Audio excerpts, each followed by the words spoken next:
मेरी बॉलीवुड की फिल्मों में एक से बढ़ के एक ऐसे किरदार हुए हैं, लेकिन कुछ किरदार ऐसे होते हैं जो आपके दिलों में बस जाते हैं। वो आपका पैसा तो चुराते ही हैं, आपका दिल भी चुरा लेते हैं। सो ऐसे ही ठगों की एक जोड़ी को मैं यहां पे बुलाने जा रहा हूं, तो जोरदार तालियों से स्वागत कीजिए बंटी और बबली का। What is this happening in front of my back? मैंने बोला बंटी और बबली, आप दोनों बबलियां आ गई, आपके बंटी कहाँ हैं? क्या है, आजकल बबलियों का जमाना है। आपके यहाँ भी तो एक बंटी थे जो बबली जी आ गई। हाँ, बबली जी आ नहीं गई, बबली जी खा गई।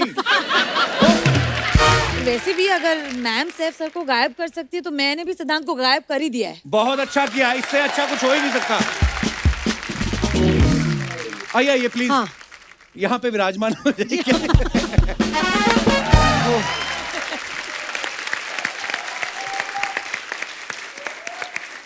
आप बहुत प्यारी लग रही हैं। Thank you Kapil. कसम से आज जो मतलब जो होती ना ऑर्गेनिक हल्दी, उस कलर की जो आपने साड़ी पहनी, ऊपर से आपने ये जो नथनी पहनी है, वाह जी। मजा आ गया। अच्छा, आप सबको पता है बंटी और बबली जो पहला पार्ट आया था, बड़ी ही सुपर डुपर हिट फिल्म थी। क्या कमाल का काम किया था आपने और अभिषेक सर ने। उसके बाद बंटी और बबली 2 जो आ रही है, 16 साल हो गए आई थिंक।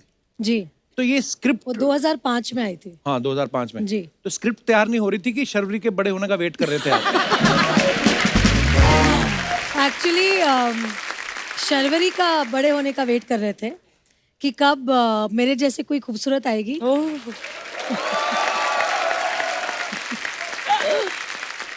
तो सच बात यह है कि मतलब यशराज कभी भी ऐसी फिल्म्स का सीक्वल नहीं बनाते जब तक कि उनको एक जोरदार स्क्रिप्ट नहीं मिलती है। राइट।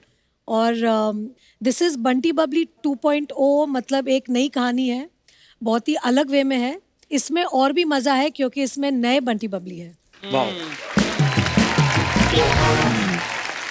तो जो मजा है वो दुगना है, वो दुगना है। हमें तो पहली में भी इतना मजा आया था, आपके गाने अभी तक हमें ओ नच बलिए ओ चल जरा पोड़ा दो, कितना अच्छा। आपने बंटी और बबली फर्स्ट देखी है ऑफ कोर्स? बिल्कुल देखी है। तब आपने सोचा था कि जिनको मैं बड़े पर्दे पे देख रही हूँ उन्हीं के साथ ही आपको हमारे शो में आने का मौका मिलेगा? कभी नहीं। I mean, मतलब घुमा दिया है। अच्छा कपिल, आपने भी तो बंटी बबली देखी होगी। अरे मैम बिल्कुल, थिएटर में देखी हमने। तब आपने सोचा था कि आप मेरे साथ इंटरव्यू करेंगे ऐसे? मैंने कभी नहीं सोचा था। जवाब ये ऊपर वाले का करम है। बहुत बहुत और धन्यवाद। ये ऊपर वाले का करम है कि आज मैं आपके साथ बैठी हूँ। आप इतने पॉपुलर शो के इतने पॉपुलर होस्ट हैं। मतलब एक फिल्म हमारी बनती है, उसके पहले ही बोला जाता है कपिल शर्मा के शो में जाना पड़ेगा इस फिल्म के बाद। अरे थैंक यू थैंक यू। आपके आने से 4 चांद लग जाते हैं, हमारा शो और बड़ा हो जाता है। मैं एक तारीफ करना चाहूंगा आदित्य सर की, आदित्य चोपड़ा साहब। क्या विजनरी आदमी है। उन्होंने आज तक यशराज बैनर्स में जिस जिसको लॉन्च किया है वो सुपर डुपर हिट हुआ है।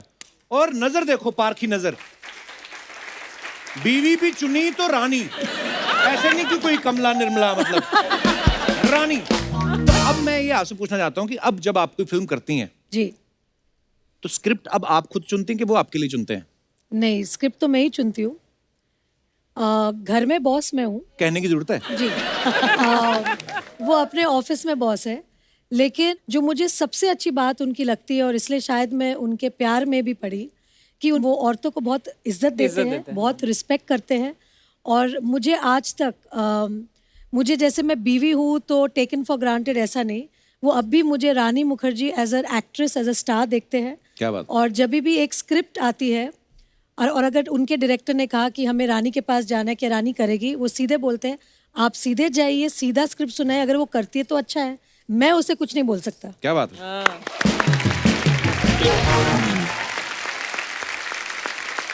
अच्छा मैम, आपको पता है शर्वरी अभी बिल्कुल नई नई इंडस्ट्री में आई है, बहुत छोटी बच्ची है, लेकिन हमने सुना है कि सोनू के टूटू की स्वीटी, सोनू के टीटू की स्वीटी, सोनू के टूटू की स्वीटी, हाँ सोनू के उसी की ट्वीटी।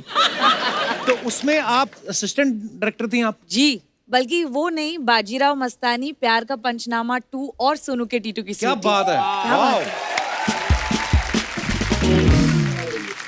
अच्छी बात है यार, इतनी छोटी सी उम्र में संजय लीला बंसाली साहब के साथ काम कर लिया, यशराज बैनर्स के साथ काम कर रही हैं, और उसके बाद तो मतलब छक्का ही मारा, सीधा मुझे ही मिल गया।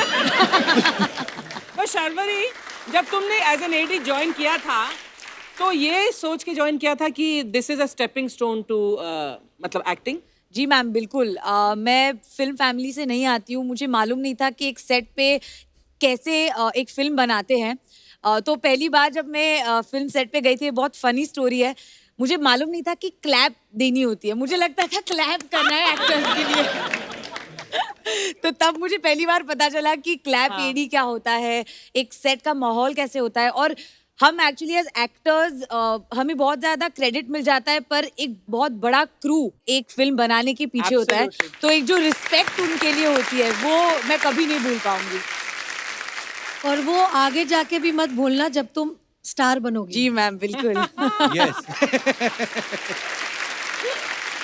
अच्छा, इस फिल्म में रानी जो है वो मिडिल क्लास लेडी की भूमिका निभा रही हैं, तो मैम कुछ गृहिणियों के सवाल हैं कि क्या आप जो मिडिल क्लास औरतों को जो नॉलेज होती है, मिडिल क्लास, ये आपका मैं बड़प्पन है? असल नहीं, मैं असल जीवन में भी मिडिल क्लास हूँ। वो अच्छी बात है। मैं जैसे मतलब पली बड़ी हूँ वही मैं रहूंगी ना हमेशा। नहीं, वो तो है, पर मैं सोचता हूँ कि अब एक जिंदगी अलग है ना, फिल्म में आप करती हैं और भी बहुत सारे काम होते हैं, तो कितनी नॉलेज रखती हैं इन चीजों की? सिलेंडर कितने का आ रहा है आजकल, आप do you have any idea? Gas cylinder 900 1000 तक पहुंच गया है, बट वेरी क्लोज। टमाटर जो होता है वो क्या भाव चल रहा होगा, एनी आइडिया? द भाव ऑफ द टमाटर, या व्हाट इज इट? अब वो भी तो चेंज होता वो रहता नहीं है ना? पता। मुझे लगता है इतनी बड़ी हीरोइन टमाटर को कहाँ भाव देती होगी। रानी, कभी आपने बर्तनों पे अपने नाम लिखवाए? आपको पता है? मेरी मम्मी पहले पहले होता था, लिखवाती थी। मुझे याद है जब मैं छोटी थी तब बहुत से ऐसे बर्तनों में मेरी मम्मी का नाम देखा हुआ है, but I don't do it nowadays, sorry. Archana ही लिखवाती है। एक दिन छोटी सी कटोरी ले गई, कहती इस पर नाम लिख दो मेरा। वो लिखना शुरू किया था, बताइए, कहती अर्चना पूरन सिंह। कहता है बड़ा डिब्बा लेके आओ, इसी कटोरी पे नाम लिखवा रहे हो आप। अच्छा, एक बड़ा कॉमन सवाल है, क्या? आम तौर पे जब गली मोहल्ले में जब रेडी लेके आते हैं सब्जी बेचने वाले, औरतें सब्जी खरीदती हैं, पैसे देती हैं, लेकिन एक चीज फ्री में मांगती हैं, वो उनका जन्म सिद्ध अधिकार है, वो कौन सी चीज होती है? धनिया या मिर्ची? वाओ! क्योंकि उनको ऐसे लगता है कि धनिया वो घास फूस है ना, तो वो फ्री में ही चाहिए, वो ऐसे ही उग जाता है। मुझे लगा एक्स्ट्रा थैली। अच्छा, आप इसलिए हाथ खड़ा किया था? ये भी मोस्ट औरतें जो किसी भी दुकान पर, सब्जी वाले की नहीं, किसी भी दुकान पर एक एक्स्ट्रा थैली मिलेगी। ये पता नहीं बेसिक नेचर होती है कि फ्री में थैलियों का करते क्या है लोग। और आप ये जो बात बोल रही थी कि लोग एक्स्ट्रा थैली क्यों मांगते हैं, ये बात आपको सूट करती है? क्यों? ये जाती हैं, अगर किसी दुकान पे इन्होंने 50 रुपए रेस्टोरेंट में कुछ खाया ना, उसकी 1.5 किलो सौंफ खा जाती है लास्ट में। सौंफ और मिश्री होती है ना जो, वो चबा लेती हैं और उसके बाद दोनों हाथों में भर लेती है और जीन्स में भी डाल लेती हैं। हाँ, सारी सस्ती आदतें मेरे में ही है ना? एक बात कही गई है हमारे पूर्वजों द्वारा कि आत्मा जो होती है नश्वर है, ये कभी नष्ट नहीं होती। अच्छा। लेकिन ये होती है। अच्छा। सेम लाइक सोन पपड़ी। अच्छा, आई थॉट सॉफ्ट। सोन पपड़ी जो होती है, ये ना तो कभी खोली जाती है ना खाई जाती है, ये आगे आगे चिपकाई जाती है। चिपकाई जाती है। और लोग देते भी बड़ा है गिफ्ट में, थोड़ी सस्ती भी होती है। आपने कभी अपनी सोन पपड़ी आगे किसी को चिपकाई है? मुझे सोन पापड़ी बहुत पसंद है, आई लव सोन पापड़ी। आप खुद ही खा लेती हैं? खुद ही खा लेती हूँ क्योंकि खाते ही वो गायब हो जाती है मुंह में। बिल्कुल कमाल है soan papdi, I love soan papdi. Same here.